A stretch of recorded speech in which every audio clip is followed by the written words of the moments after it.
What is going on, scholars? Welcome back to Black Study Snacks, where we give you bite-sized knowledge for hungry, melanated minds.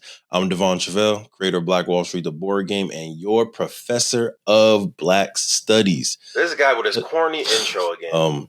Rodney. Dang. You're unmuted. My bad, professor. Anyway, today, what we're going to do is we're going to go back to the early days of Oklahoma to meet a man who didn't just dream, but who built his dream. He goes by the name of Edwin P. McCabe, and his story is about land development, leadership, and establishing Black towns. Yes, Rose, I see your hand. Was it Edwin McCabe who wanted to make Oklahoma the first all-Black state in America? Yep, exactly. I see you've already been reading the study guide. I love it. Yes, of course, stay active in the chat. Thank you, Rodney. But it feels like today's going to be a good day. It looks like today's going to be a high energy class. Let's keep that let's keep that participation going. And if you are a visionary, if you are a builder, if you are someone who wants to lead your community, you are definitely going to enjoy today's lesson on Edwin McCabe. So, are you ready? Are your minds hungry? Well, let's get snacking.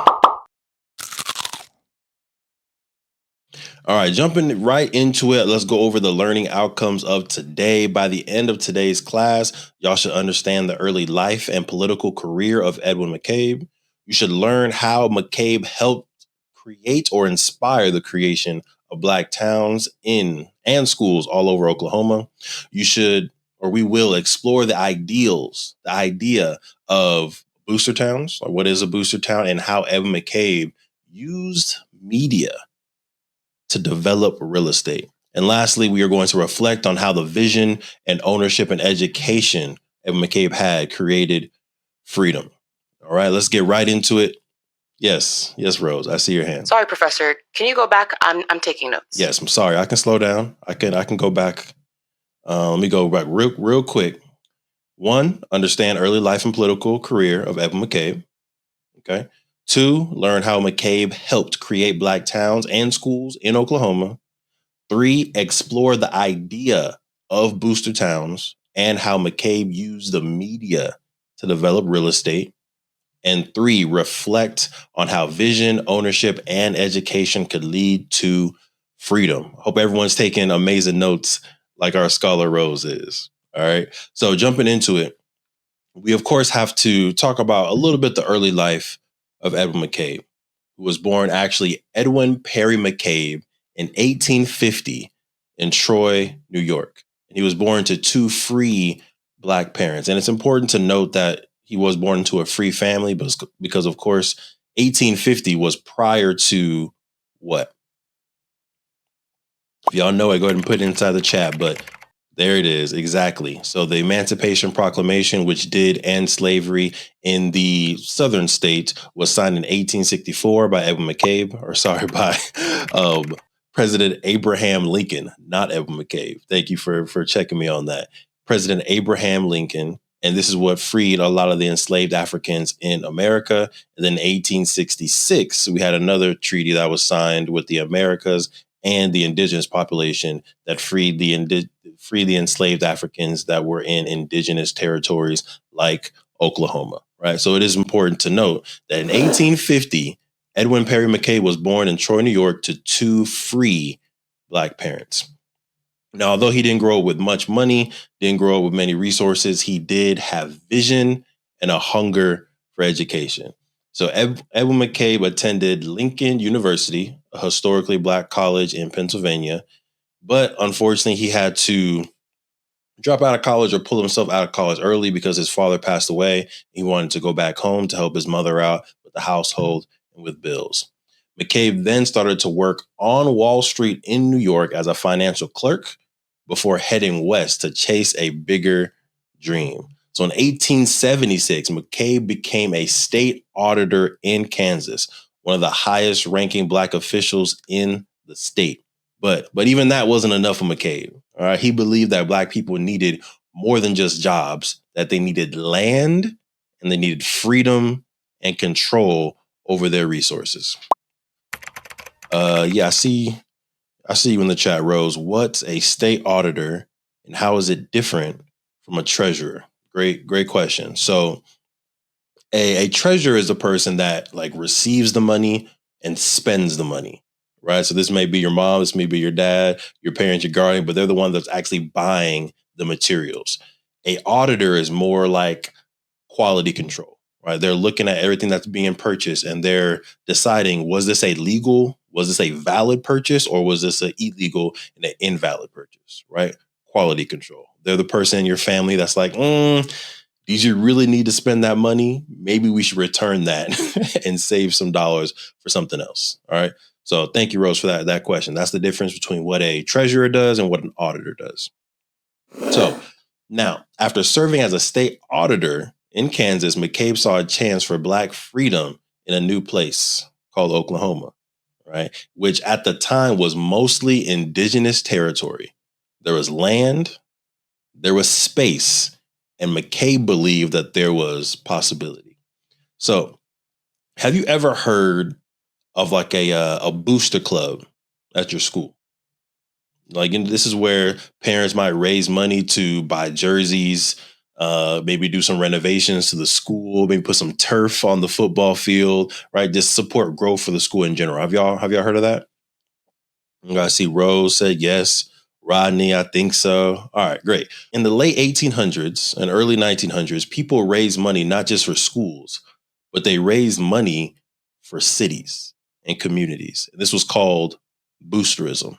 Okay. And Edwin McCabe became the biggest booster of Black towns in Oklahoma. And his goal was to build cities where Black families could live the American dream. So in 1890, Edwin McCabe and a group of Black investors bought 320 acres in Oklahoma. Let me wind that back. They bought 320 acres in Oklahoma. All right. 1 acre is equivalent to a little bit bigger than a football field. All right. So think of buying 320 football fields. He started the McCabe Townsite Company, which bought, sold, and planned development of land. And this was basically like a real estate development company. He also launched the Langston City Herald. The Langston City Herald served as a newspaper to promote sales of land, to promote housing developments. It was really his media arm that was able to promote his vision and his dream. Later on, McCabe would go on to build a city called Langston City that was named after John Mercer Langston, one of the first Black elected men in public office in the United States of America, right? So just every move is so intentional, okay? So again, I'm going to kind of rewind that a little bit for our visionaries on here, for our future real estate developers on here, because I love the strategic moves that he was making. First, he purchased, or actually, step 0, right? Had the vision to create this amazing city. Step 1 was having a group of investors, a team of people, not just his own money, not just his own resources, but a team of people to help him build. Step 2, purchasing 320 acres of land. As they say, they're not making any more of it, right, Rodney? So 320 acres of land. And then 3, developed his own company that does real estate development, the McCabe Townsite Company. Step 4, created a media company to promote what he was doing. That was the Langston City Herald.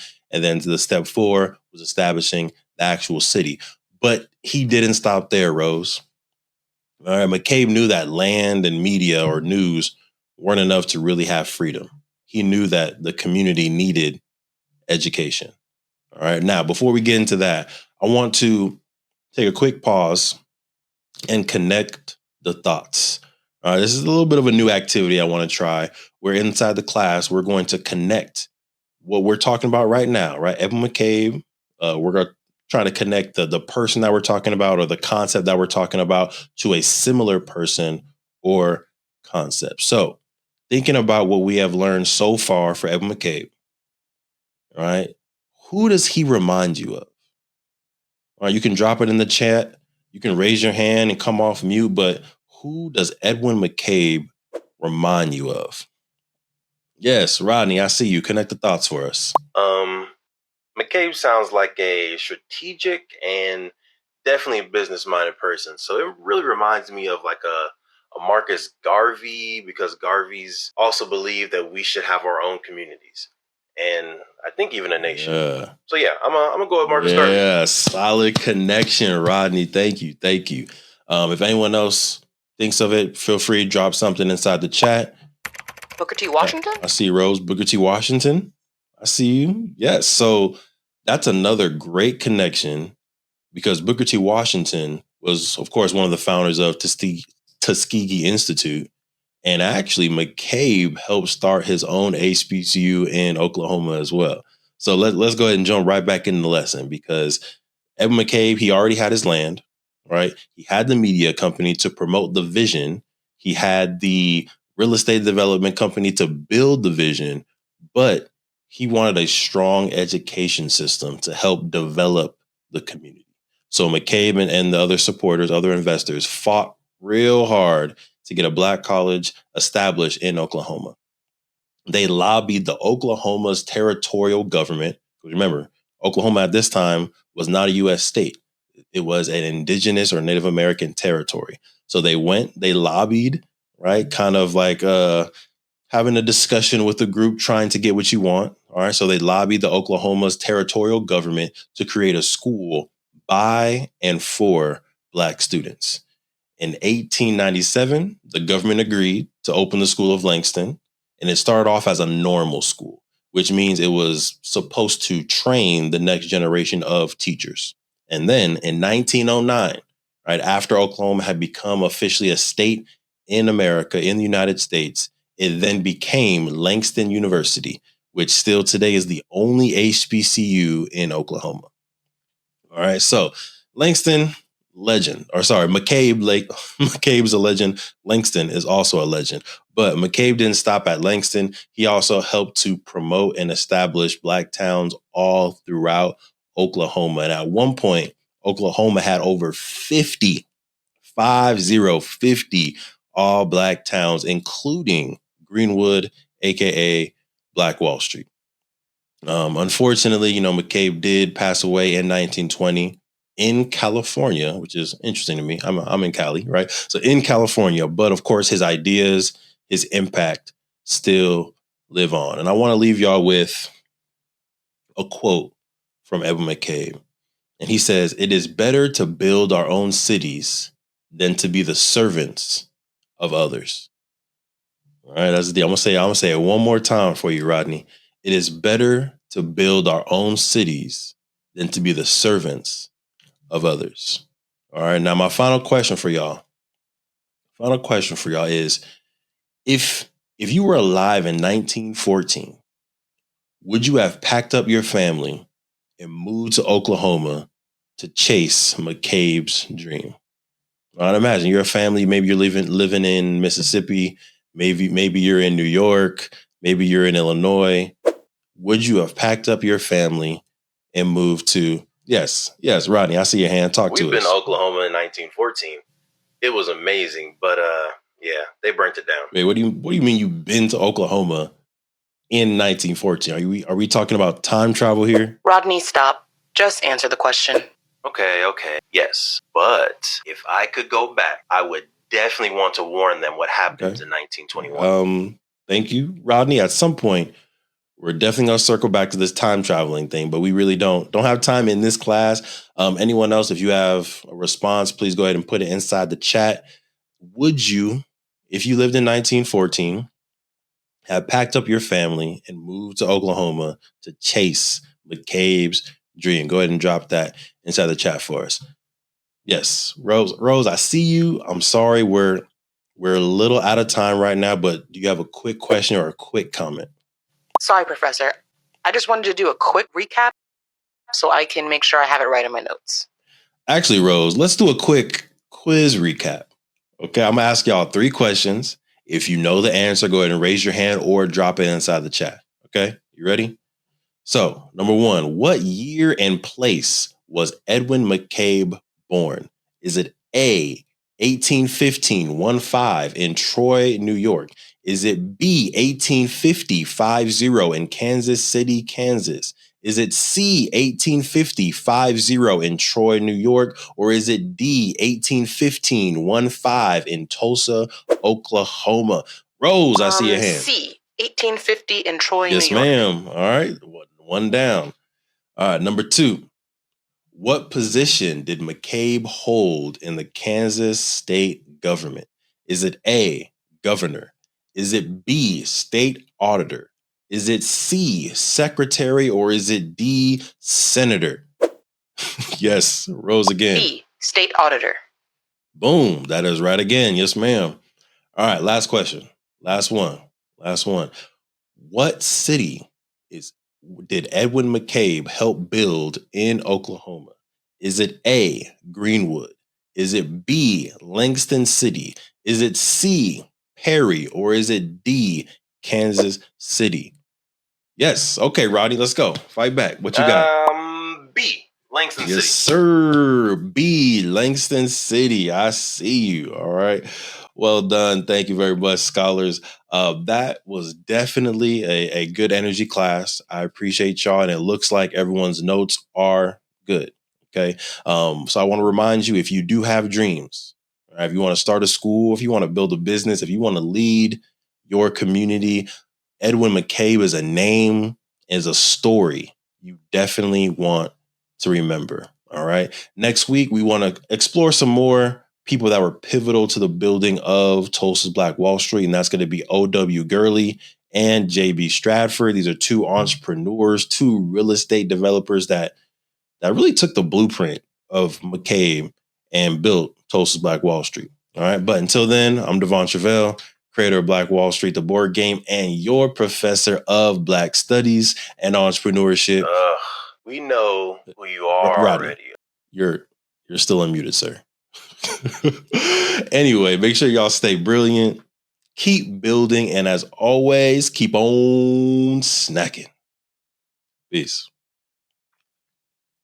Okay, class is over, but Rodney, you've been to Black Wall Street? You've been to Oklahoma in 1914? It's a long story, Professor. We gotta talk about this.